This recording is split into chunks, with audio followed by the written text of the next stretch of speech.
За жал, неретка гледка е како младите имаат искривување на рбетот, несоодветно држење на грбот, рамениците, а сето тоа по одреден период резултира со неподносливи болки.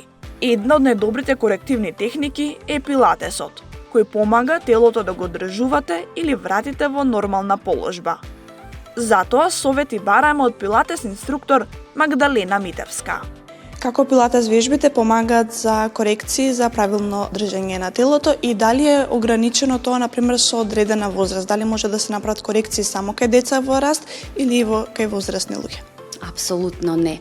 Корективната техника на пилатесот е основна техника и сите останати техники потекнуваат од пилатесот. Тоа значи дека децата и возрастните кои што практикуваат пилатес техника го коригираат сопственото тело. Многу деформитети во детската возраст, многу деформитети од предолго седење, работа пред компјутер, во најново време и гледање во телефоните ни овозможуваат да го деформираме нашето тело. Тоа значи дека практикувањето на пилатес техниката ни овозможува да го коригираме истото. Инструкторката по пилатес без двоумење ни покажува вежби кои е добро да ги прават сите, со цел корекција и поддршка на правилното држење. Вежбите внимателно повторувајте ги на двете страни од телото. Лева рака позади, десна рака напред. 1, 2, 3. Денуваме игла.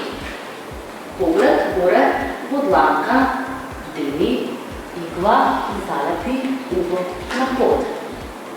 И уште еднаш, горе дланка и залепи угол на под. Десна нога позади, преку лева и назад. Преку лева и назад. Преку лева и назад, смени нога.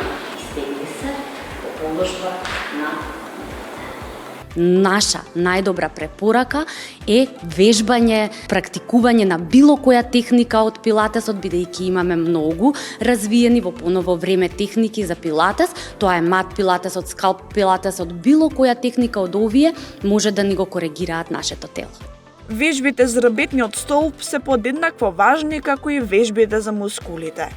Основна техника на пилатесот е корективната техника.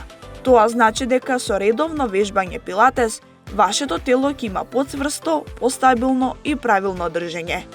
А ако почнете со вежбање на време, за тоа ќе си бидете благодарни и во блиска иднина.